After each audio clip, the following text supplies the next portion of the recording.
up in a way that's conducive for you? Absolutely. Well, we all have to adapt and change, right? It wasn't for working Without a from home doubt. for 3 months, right? Now it is. And I guess it's one of the things about humans, right? We can really adapt to anything. You know what? I agree with you 100%. Ultimate adaptation machines with design. Absolutely, absolutely. And now people are not used to, don't want to go back to work.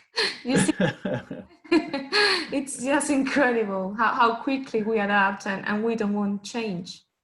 Yeah, there you go. Yes, indeed. Oftentimes change has to be, I guess, not necessarily forced, but it has to be implied. So for us to make sure we do change. Absolutely. Which is good. So all for the better, hopefully. Yes, I think we have to believe that. We yes, have to believe indeed. it's for the better. Otherwise, without a doubt. Otherwise, what's the point of change? Yeah, indeed. So we do have some others coming in. I want to make sure we kind of reference those individuals as they do come in. Welcome, Laura. Good to have you on board. I'll say this up front. If you can hear me, the burden to bear of being on camera is ours. You don't have to be. It would be great to hear your voice to make sure you are there and hearing what we're saying as well. When you're ready. Very well. Fantastic. Yes, I can hear you faintly, but don't worry about that. Obviously, that'll be on us throughout as well. We will be starting shortly. Obviously, we only have an hour together, so I'll make sure that we really maximize our time together. So thank you so much for being here, Laura. Faith, I can see you're here as well. A very good welcome to you. I know you're connecting to audio there. Excellent. We will be trying to start within the next 1 or 2 minutes. Again, we have a short time together. We want to make sure that you get enough space to really ingest the content and engage with it as well. Faith, welcome to you. Good to have you here. We'll be starting shortly. Laura, Faith, it'd be good to know if you can inside the chat, just put kind of where you're actually calling in from. If it's London, UK, somewhere else, would love to know a little bit more about where you are at the moment. So just throw it into the chat if you can use that. Lola, I imagine you're familiar with Zoom already. Yeah, okay, excellent. So I'll leave you to know where the chat and all that kind of stuff is with that as well. Again, we will start in the next 1 to 2 minutes, waiting for some others to participate and arrive as well. Indeed. I almost wish I had some really kind of epic music to be playing for you in the background, but we'll see. I won't sing. I won't burden you with that. But Faith, I'm hoping you're there and you can hear what I'm saying, or you can at least see the slides and things like that. If you can use the chat just simply to say yes. That'd be great, so we know you're there.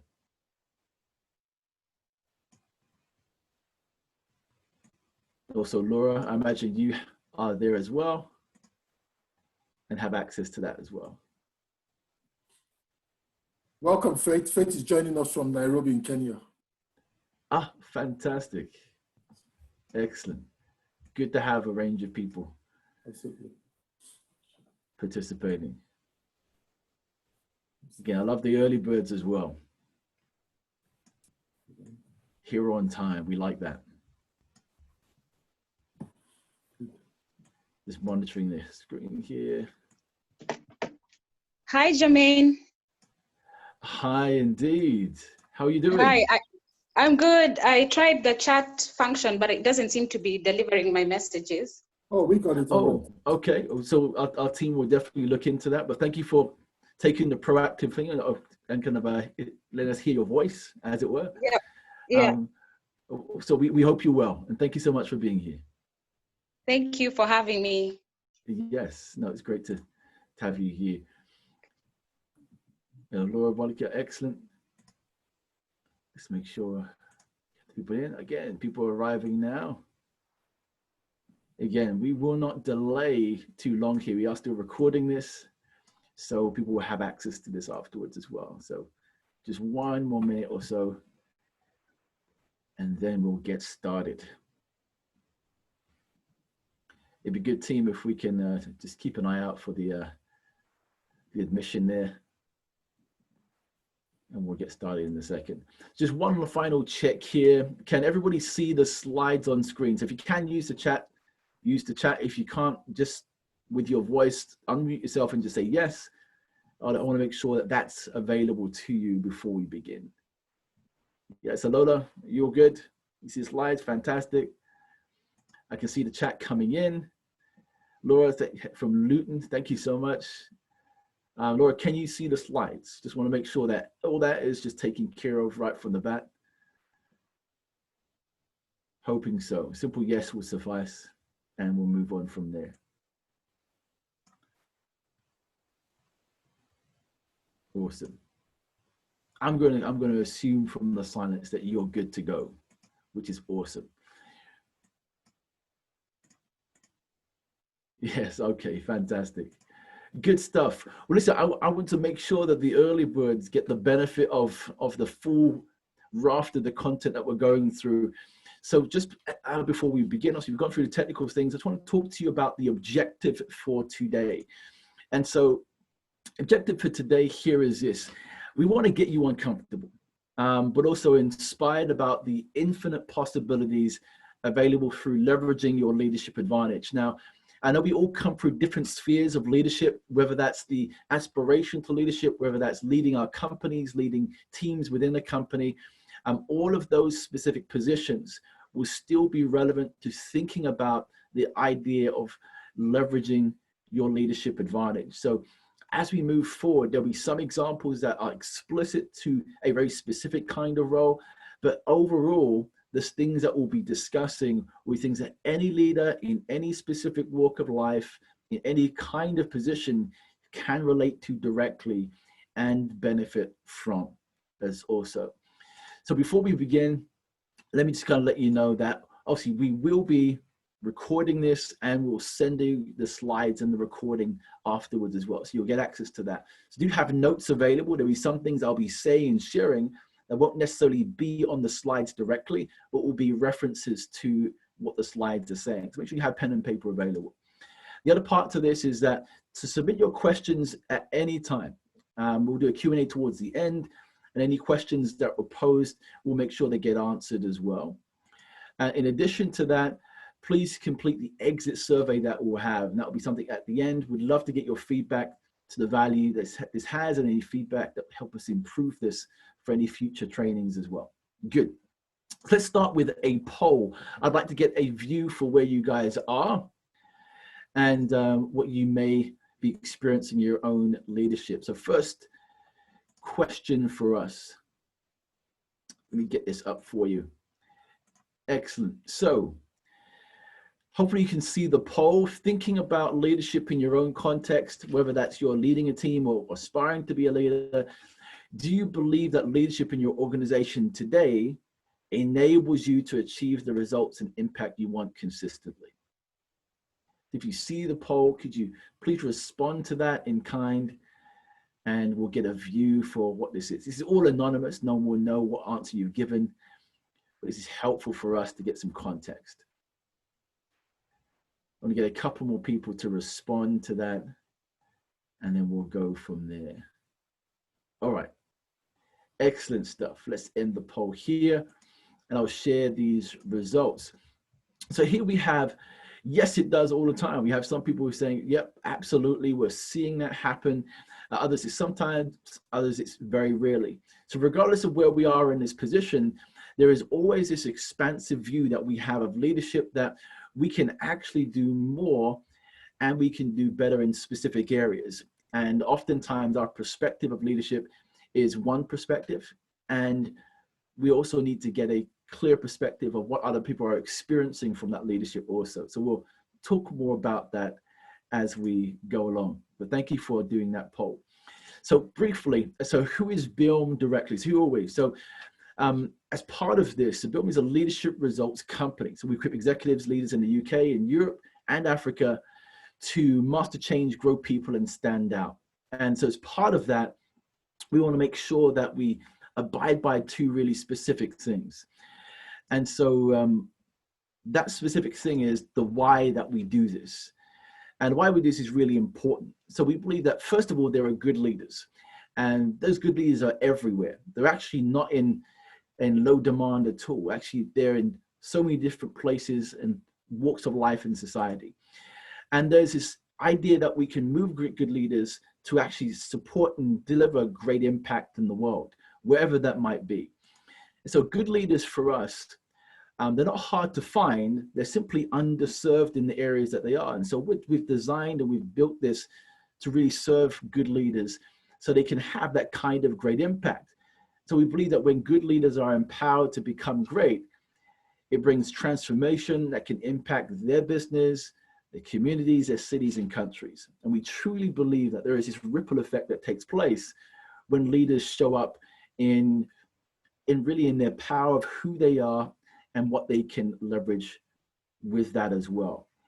And so what we do in that is that we do this through a leadership ascension framework. And today we're going to be covering obviously 3 core components around this.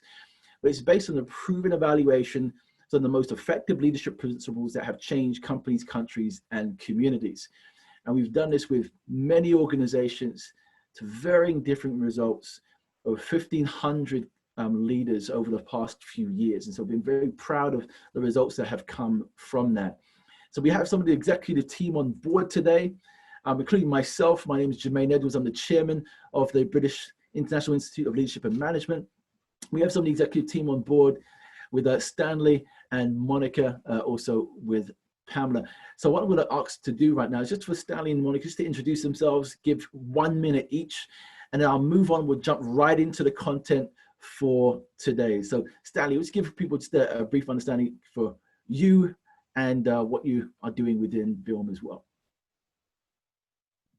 Fantastic. Thank you very much. Welcome, everybody. It's such a great pleasure to have you on this platform. So my name is Stanley. Some of you know me in my capacity as in my roles, in other roles that I work with you in. Some of you are business partners. So in Biilm, we found the organization in 2012, and the idea was simple. We wanted to help leaders become better at what they do because we see the effect.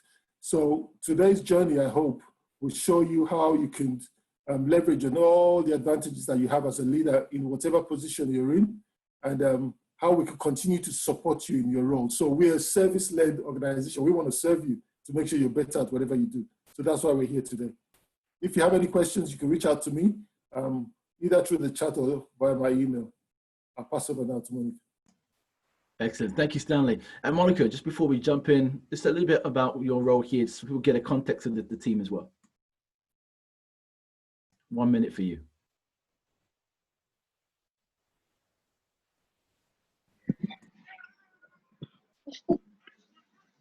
Okay, thank you very much, Mr. Jermaine. Good morning, everyone. I'm glad to be here. I'm Monica. I've worked with Biilm for a couple of years, just like Mr. Stanley said. Biilm was founded a few years ago, and we believe in helping service-led leaders. In Biilm, what we actually do is to exploit the deeper why in your business and how you can actually contribute to solving your challenge in your businesses. Thank you. Excellent. Thank you so much. And so I'm recognizing some new people have just come on board. So Ibrahim, welcome. Vanessa, welcome. Ignatius, welcome. Some people coming in as it is. Again, what I'll say is that the burden of being on camera is ours to bear. So if at any point in time you want to switch off and simply be listening, that's absolutely fine too. Also, we welcome seeing your faces, makes it much better and much more engaging for us as well. So here's what we're going to cover today. Really simply, the 3 things that we believe can begin supporting leaders in this journey is thinking about the whole idea of mastering change, learning how to master change in whatever situation that is, thinking about people growth. And we're going to explore some qualities around growth that may be new or perhaps familiar to you as we go into that. But also we're going to look at this whole idea of standing out. So what does that actually mean today? And understand the one quality that we believe drives leaders to ascend into new heights. So I need to offer a definition just before we go along and what do we mean by leadership advantage or capturing that directly. And so what we believe it is the ability to help activate the hidden potential, resources or results with any person, group or entity for the benefit of a wider vision, goal or purpose. And that's quite a kind of a hefty statement all by itself. Lots of things to unpack. But essentially what we believe is that in any capacity we are in leaders, there are always these specific things that are sometimes hidden to us because we're either not asking the right kinds of questions or we're focused on the wrong things. And so what we want to do here is begin to explore what are some of those things that might be hidden to you, that could be uncovered, could be unpacked, could be used more effectively in your roles as well. So let's move into that first part of what we call mastering change. Now, there's actually a particular quote I really love by a guy named Woodrow Wilson. He once said that if you want to make enemies, try to change something. Now, I think what we can find in organizations is that we can sometimes find the enemies rise or the perception of enemies do rise. If we really want to think about change, we have to change our own perception in order to support others in doing the same. So let me offer this quote instead. And it's by a guy named Ralph Steyer, CEO of Johnsonville Foods. Somebody actually thinking you should go out and study. He's led a kind of really prolific life and has some great wisdom to share. He says, change is hard because we overestimate the value of what we have and underestimate the value of what we may gain by giving that up. And so oftentimes when we think about change or even the interactions with change, that context will evoke a range of different feelings. Sometimes it's a feeling of loss, sometimes it's a feeling of excitement. But either way, in the minds of an individual, we're thinking about the things that we have in equation to the things that we might gain. And when that isn't clear, we get resistance in many of these different areas. So let me ask a question for you and ask you to just engage with me on this. Is when you think of change, what are the words that immediately come to mind? So in the chat that's there, throw in some words. What comes to mind immediately when you hear the word change? Throw that into a chat immediately. First reactions. What are the words or word that comes to mind? Thank you, Vanessa. Energy, possibility, loss, challenge, new. That's some powerful words there. The unknown, challenge. Thank you, Laura. Thank you, Lola. Anybody else? We'd love to hear some perspectives here. What comes to mind when you hear the word change? Resistance. Yeah, Faith, thank you so much for that.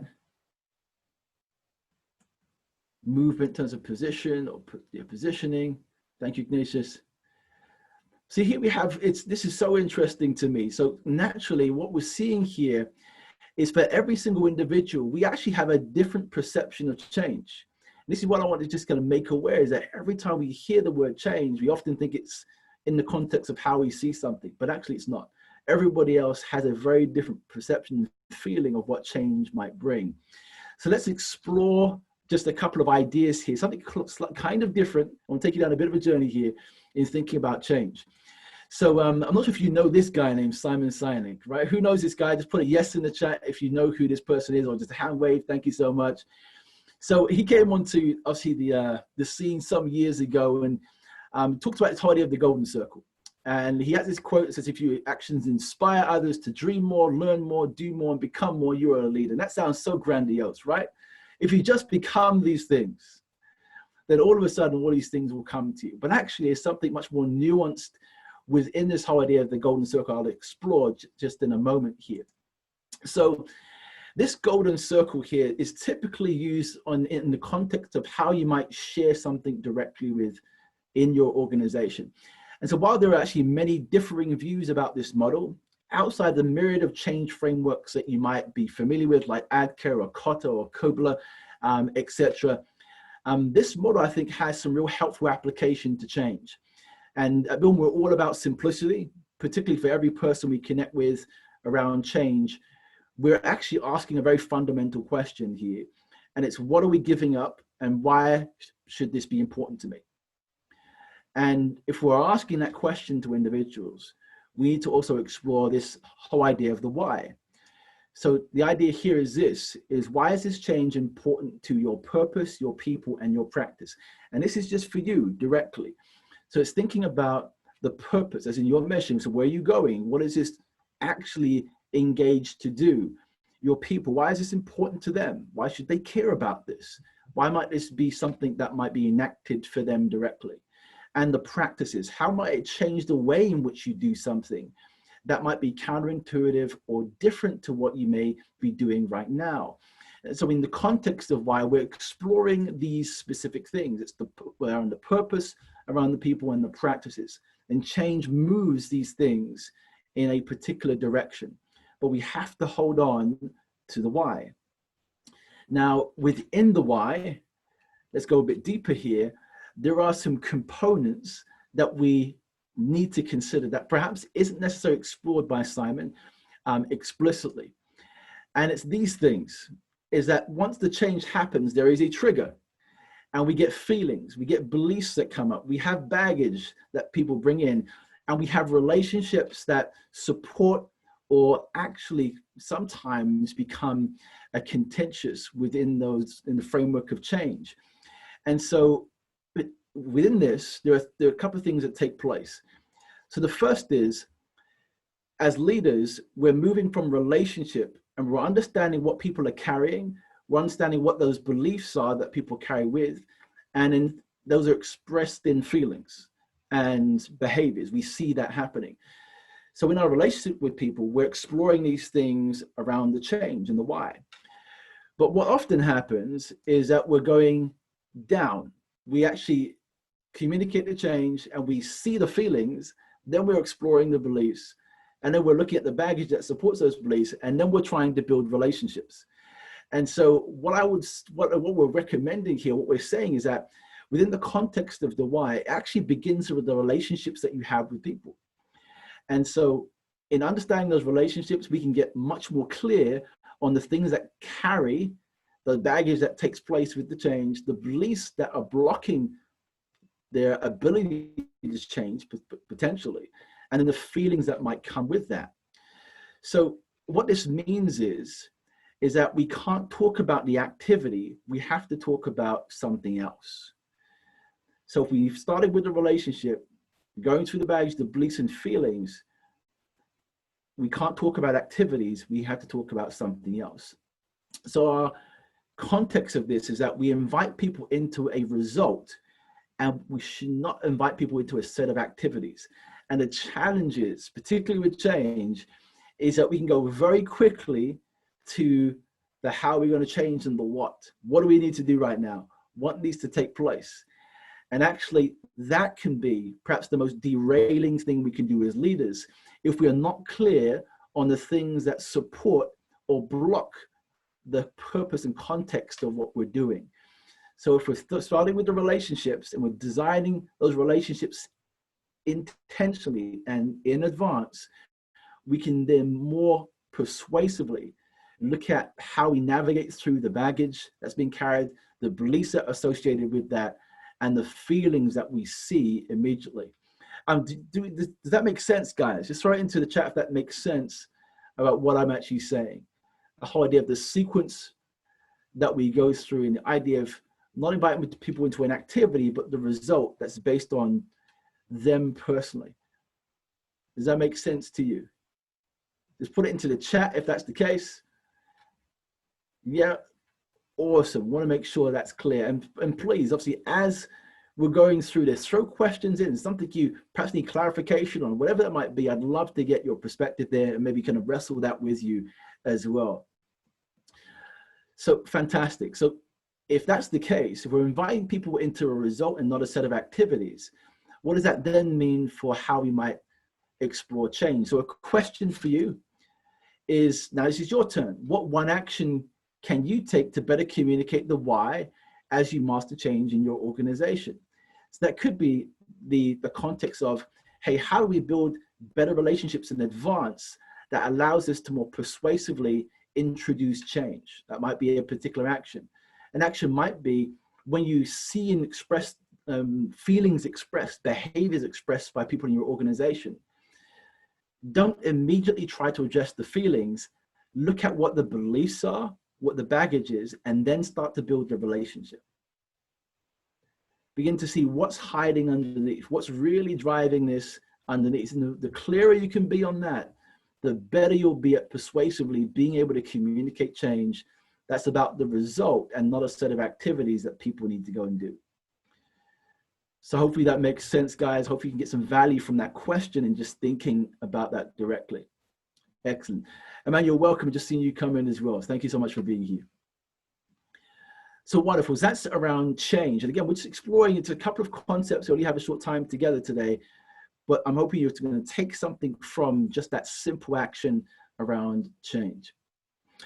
Good. Let's talk about growing people. Now, for a leader, growing people isn't just theoretical. It's not a pie in the sky notion. It's a real pressing demand with real world implications. And so as an organization that's investing in your people, you want to have this as paramount. And if we're not investing in the growing of people, it will kind of exhibit a number of unhealthy symptoms. You'll have trouble, particularly on the bottom line. If you're kind of revenue driven in that kind of way, you'll start to see miscommunications occur. You'll start to see complaining that has little focus on the real issues, low motivation, unaccounted for absences from the office. There's so many things that are related to the effort and intention that we put around growing people in all aspects of what growth might mean for you. So let me ask another question, another poll for you to go into here that might be helpful for us to explore this. So let's do this. Poll 2. How would you describe the overall priority of people development in your organization? So just a quick poll recognition here. This may not be the consummate of answers that we could give, but just to get a sense to where you are right now. I'll get some more people to respond here.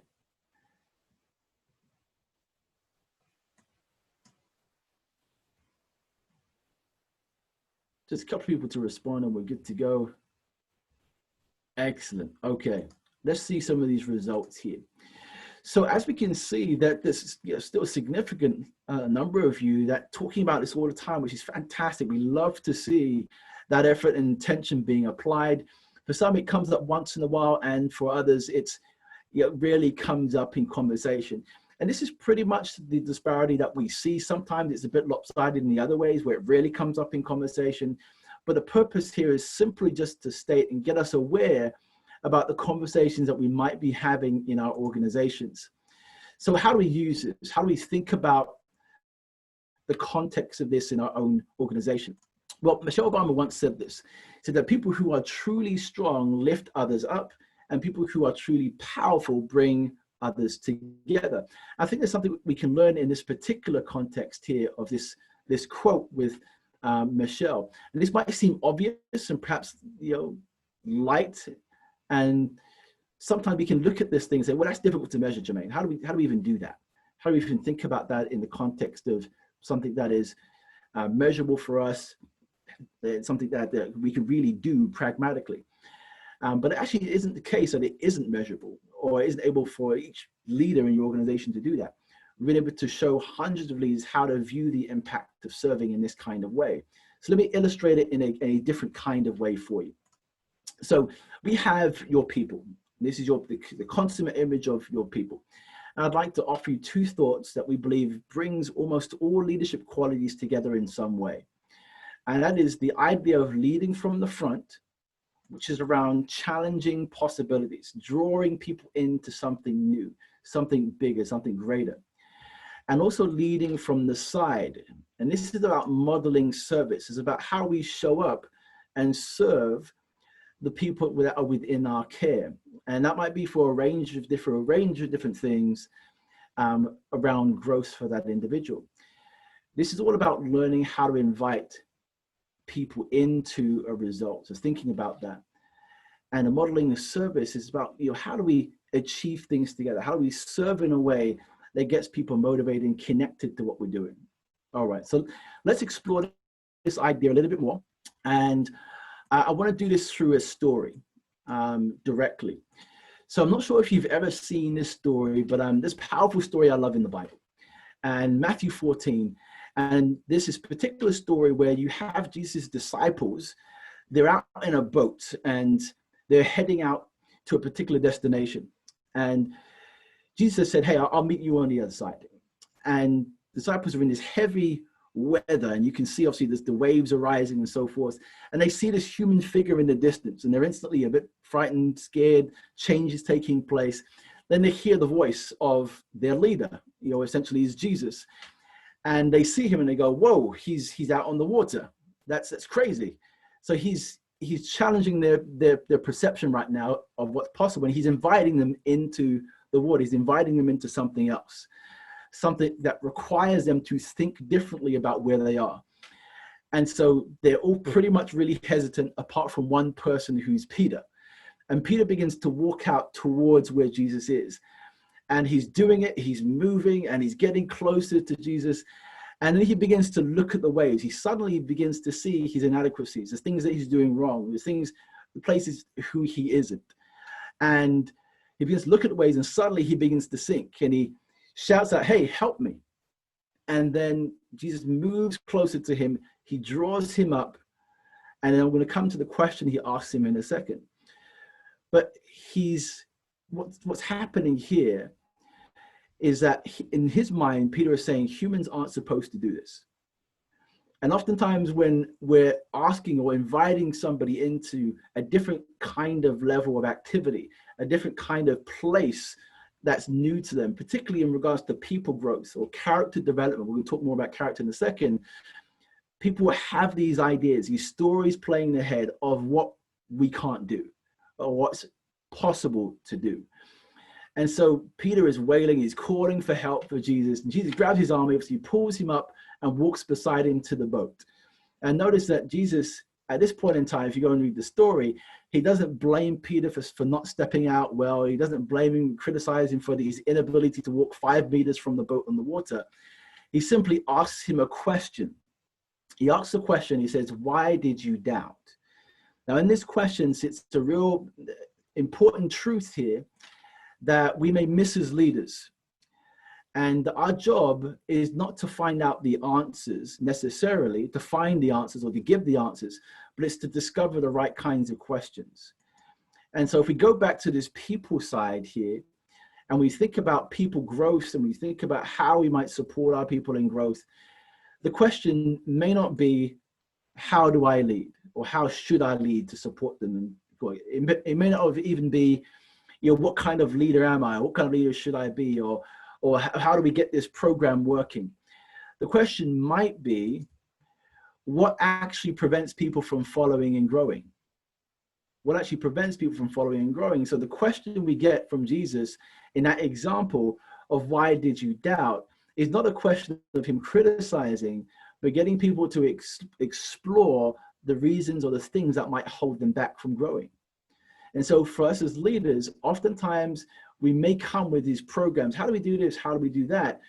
But it may be more beneficial if we ask better questions. And we start to explore what those questions might mean for the other person. And then from understanding what might prevent people from following and from growing, we can then lead from that particular place. Does that make sense, guys?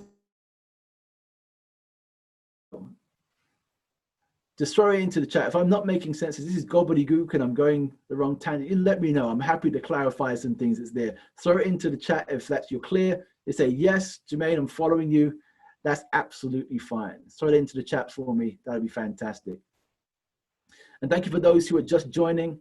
Again, I'll restate that this will be a recording. You'll get the slides after this as well. But please do take notes. There'll be things that I'll be saying that won't necessarily be explicit in the slides. Okay.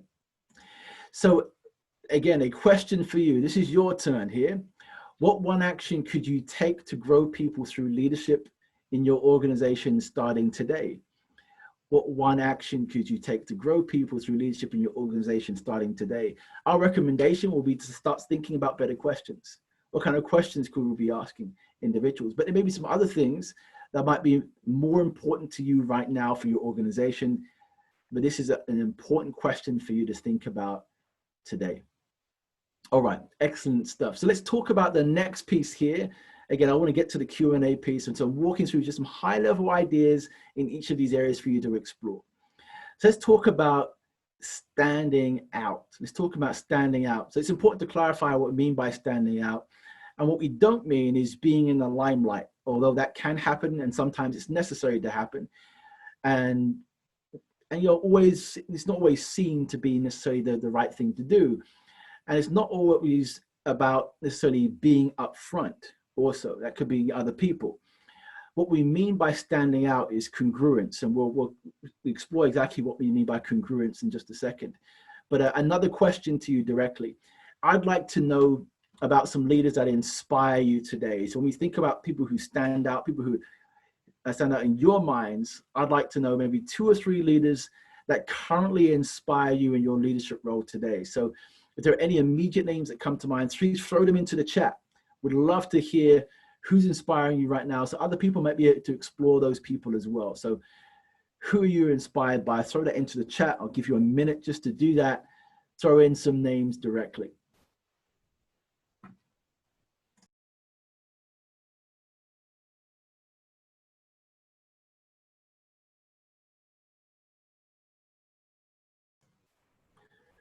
Now, I know you guys have some names of people. Absolutely. German Chancellor. Fantastic. Thank you, Ignatius. Anybody else? People who inspire you. Now, if there isn't anybody that inspires you, that's a different conversation that we can have. Definitely. But I'd love to know if there are any people that immediately come to mind as inspirational leaders for you. Michelle Obama, thank you. William Barber III, fantastic. Anybody else? Let's get 1 or 2 more examples here. People that might inspire you today, leaders that immediately come to mind traditionally for you.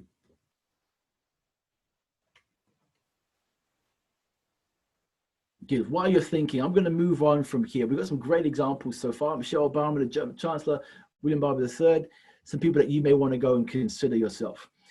So let's talk about this one particular leader here, Mahatma Gandhi. So he said, it's easy to stand in the crowd, but it takes courage to stand alone. And so oftentimes leadership can feel alone, like you are alone. And it can feel like you're standing out somewhere where no one else is willing to go. And in some cases, that will be the case. So I won't mince, I'll kind of belittle that. There'll be times where you are going to be alone and you are going to feel alone. But the challenge for us here is, how do we actually stand alone in those places where we still need to stand out? And so I want to explore an idea with you that might be helpful for us exploring what that actually means and how do we arrive at congruence. How did we arrive at congruence as being perhaps the leading indicator here for how we might stand out as leaders? So I want to talk about the idea of character. So what if standing out was more about your character than your credentials or your courage or your communication ability as first priority? In order to know that, in order to know what to stand for, you must know what shapes your character today. And character, by all means, are the traits and qualities that make up how you show up in the world.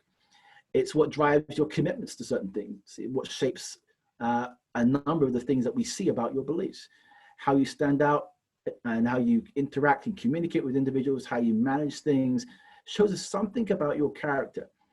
I'm not sure about you, but I can often miss character as among some of the leadership material I read. It's not always present and as explicit as perhaps we believe it should be, but it holds some fundamental truths about how we might be experienced in the world by our customers, our people, the public, and more. So I want to introduce you to some components here that we believe shape character. That in our research and as we've explored the material and as we've looked at the leaders that we've worked with, that supports character, or perhaps the route to becoming more congruent and standing out through that lens. So the first is values. These are the morals that we have, and these very rarely change, but they support and shape some of the things that we consider to be important to us, our values. And then we have our beliefs, which is the perceptions about what it is. And those things can change sometimes, depending on the context of what it is that we are being introduced to. And then we have also our vision, so how the world should be. There's this thing that drives us underneath about how the world should be, and that connects to our values. So if the world changes in a certain way, say we see somebody being oppressed, that's not how the world should be, and therefore it triggers our values, our beliefs kick in, and then we begin to act out into the world. So the vision is how the world should be. And then we have our mindset. And the mindset are the thoughts and ideas and intent. So it's the things that we hold together, the way in which we control and we manage our thoughts, that allows us to act in the world with, congruently setting out and delivering on those values and those beliefs. So the mindset really makes a big difference. So some of the strengths and conviction of these elements make up the totality of your character. And those things will guide your behaviors, they'll influence your interactions, and they'll shape how you show up in many different circumstances. And that ultimately leads to this idea of what we call congruence. Congruence. So values, again, the things that morally are unacceptable to us, the things that we hold our standards to, beliefs about those things within that framework, the perceptions of what is, and that can change. I'll give you an example of just a belief. We might believe for a moment that, let's just say that boiling hot water with a match, will boil it faster. And then we get introduced to a new concept, which is a kettle, and also our beliefs change. So the beliefs are about the perceptions of what is, and those things can change. Our values are moral-centered convictions about how we interact and work with other people. And those things can be shifted by beliefs, but they very rarely change. And our vision is how the world should be, our mindset of those thoughts of how we bring those things into the world and how we then proceed to act on them. So an example being, if we see somebody who's being oppressed and we say that's wrong, and our values say that people should be treated equally, and our beliefs are congruent with that, but our mindset says those people that are being oppressed, those people who are being the oppressors, should be murdered, should be whatever of these. If our beliefs aren't aligned with something that is supported, then our mindset will then be polluted with something different. And the actions that we have may not necessarily support the right kinds of results that we want. So then we have this really interesting cycle of things between our values, what we hold, the beliefs, and they all shape and interact with each other and do something very, very specific that enables us to experience congruence.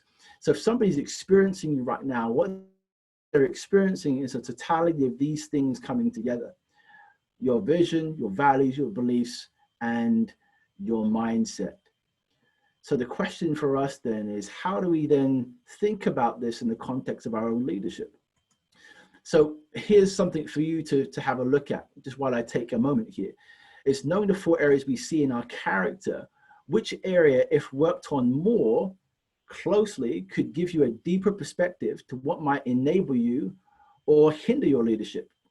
So if we go back to this, which one of these do you think you may need to work on some more?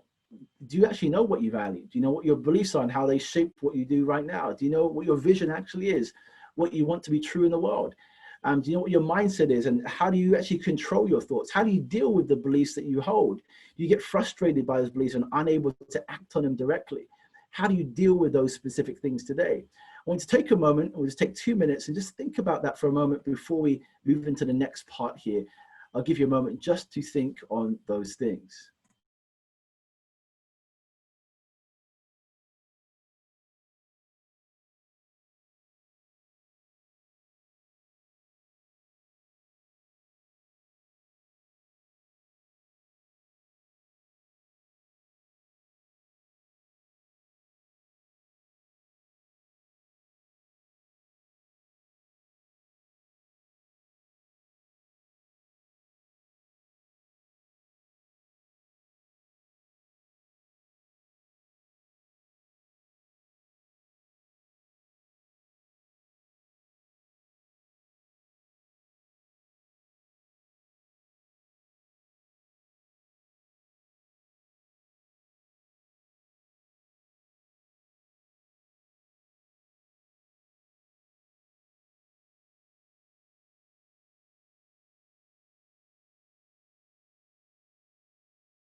Okay, I'm back.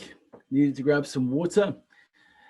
And so for you, what might you need to think about? So Monica, thank you so much. So you got mindset, load of mindset, some things around that.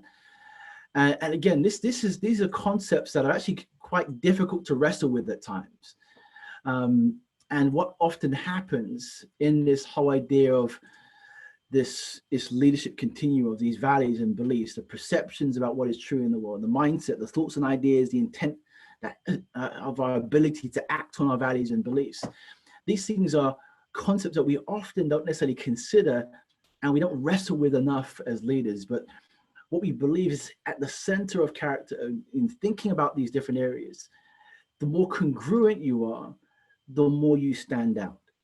The more people see and are drawn to those things. And when we think about inspirational leaders, we think about the congruence of how the world should be, their vision being acted out in their values, beliefs, and mindset. And oftentimes people don't know what your vision is. They don't actually know what you believe as a leader.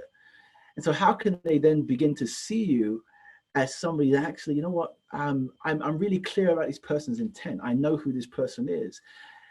We need to think about that in terms of our ability to stand out. It really is about congruence. It's about how people perceive you and their understanding of what is this person's vision of how the world should be. We're clear on how the world should be for Martin Luther King. We're clear about it for Mother Teresa. We're clear about it for Mahatma Gandhi. We're clear about it for Nelson Mandela and people like that. They had a vision for how the world should be or what it was for their organization or whatever that might be. And their values and beliefs became congruent with that, and their mindset of how they were kind of resolute in being able to pursue that was true until the end. And so for us, we need to think about how these different elements impact and support our leadership. Okay, so great. What I'd like to get from you guys here is just some feedback here on the context of what we've gone through so far. So have these concepts made sense so far in thinking about these different areas of mastering change, growing people, standing out? So we talked about mastering change. We talked about the idea of beginning with the why and understanding that there are these other components that support being able to communicate the why more effectively. We talked about people and the whole idea of leading from the front and to the side. And then for change, we said that congruence was actually the leading indicator for standing out in the marketplace or standing out with your people. Were those things understandable to you directly? I know some of you came in late, you didn't see the other parts, but let me get your perspective here. Were some of those things understandable? Do you have any questions about that at that point in time before we move on to another section just to kind of wrap this part up? Any questions around that, or did you understand it? That's fine. Did you get some value from exploring some of those ideas so far? Just put it into the chat. Yes, Jermaine understood it, or actually I have some questions. Whatever those things are for you, please just throw them into the chat right now. It's your opportunity to do that. You can send it to me privately, which I'm seeing some people are, which is great. Laura, thank you so much. It's broken down some aspects of character, gives insight to leadership styles. Thank you so much, Laura. Thank you, Damiola, for sending me those your messages as well. I've got it right here. I'll definitely be answering some questions that I'm getting through privately as well. Good. So on that basis, then, if there's nothing specific, I'm going to assume this has been fantastic and you guys are getting everything that you need from it. So let's just recap really briefly again. So again, we've covered this whole idea of mastering change. Whatever the situation, if we think about the context of the trigger and building a relationship, starting from that place of connecting with others, we can much more persuasively communicate change when we understand the baggage, the beliefs, and the feelings that come with that. Then we actually talked about growing people and empowering people actually comes from leading from the front and the side. So drawing people into new perspectives and then coming alongside them, even when they falter and fail, to serve them, but ask different questions. Don't start programs, don't start just doing stuff, begin to ask better questions. And then we talked about obviously this whole idea of standing out. And sending as a leader begins with congruence. It's understanding the character, what makes you up? What are those things that are kind of associated with you directly? What is that vision? What makes you angry? What makes you want to begin to shift the world in a different way for your organization, for your family, whatever those things are? it begins with those components for you to begin to stand out in an effective and consistent and a much more authentic way. All right. Faith, so I'm seeing some questions come through. Awesome. I want to start to answer some of these questions before we move to the next step here. So Faith, you've got a question here. I'm wondering how long it will take to deal with change if you have to keep investing in relationships. Fantastic. That is a great question. So here's what I'm saying.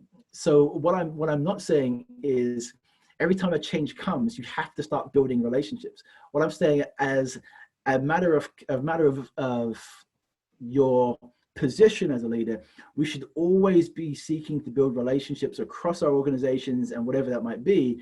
And at the point in which change happens, we have enough relational equity to go back in and ask the questions with those people and be much more persuasive with them. So when they give us their baggage and concerns and challenges, we actually know where that's coming from. Then we can support in helping shift those beliefs and moving them to have a different feeling about what they're actually experiencing when it comes to the change.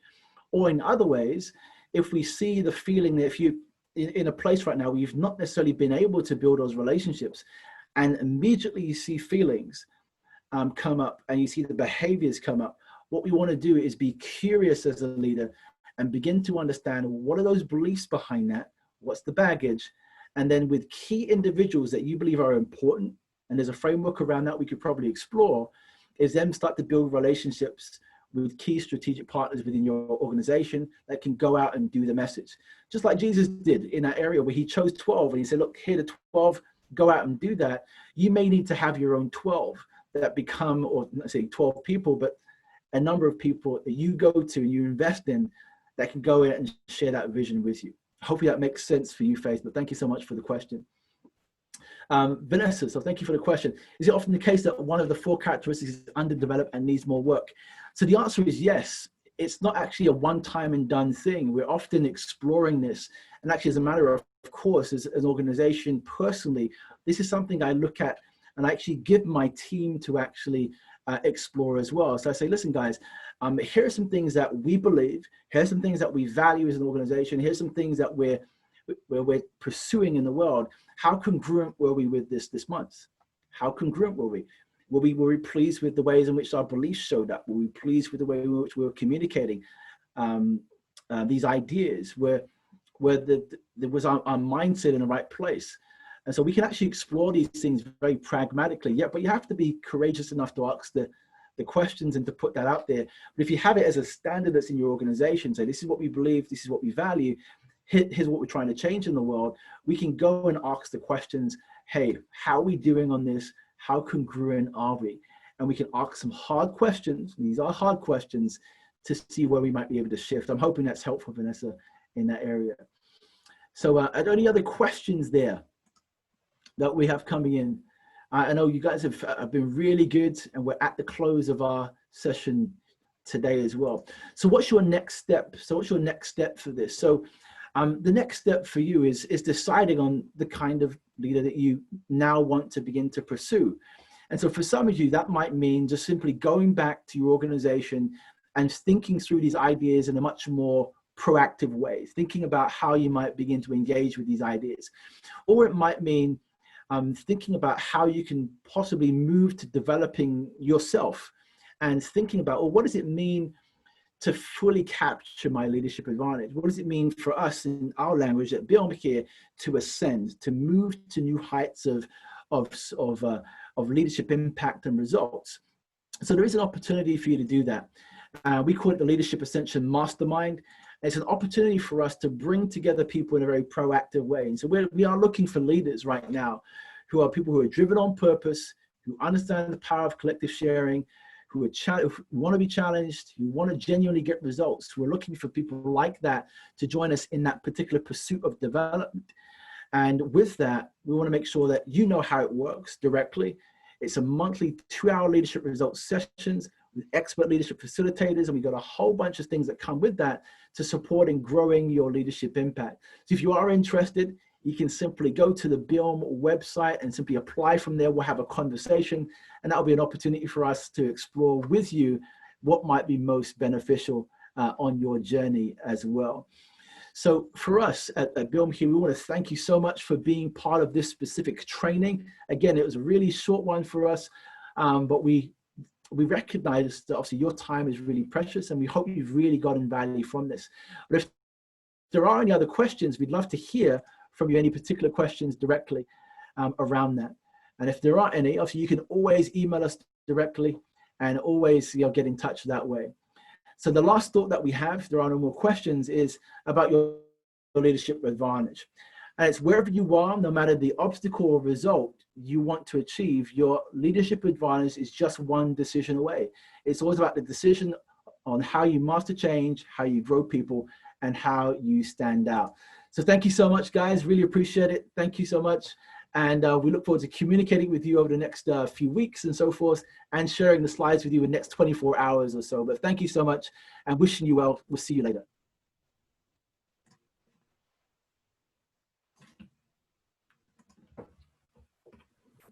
Right. Thank you, everybody, for joining this session. Thank you, Jermaine. That was very fantastic for me. Every time we go through this, I pick up new stuff and I learn some new stuff. So thank you very much. At the Institute here, all we are very concerned about is developing great leaders. We want to work with you guys one-on-one in group sessions to help you get to the next level of your leadership, because we strongly believe that's how you can achieve your visions, your goals that you've set yourself. So email me, send me a text message, send me a WhatsApp message. Let's know how we can help you develop your leadership advantages.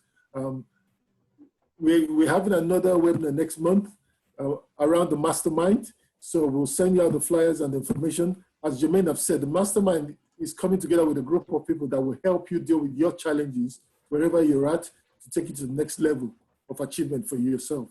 So please feel free to contact us, email, WhatsApp, anyhow that you can contact us so that we can help you with your leadership advantage. Thank you very much for joining us, guys. I will be in touch soon. Thank you.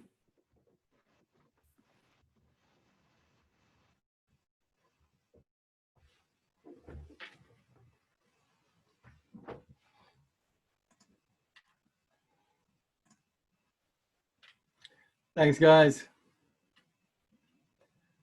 See you later.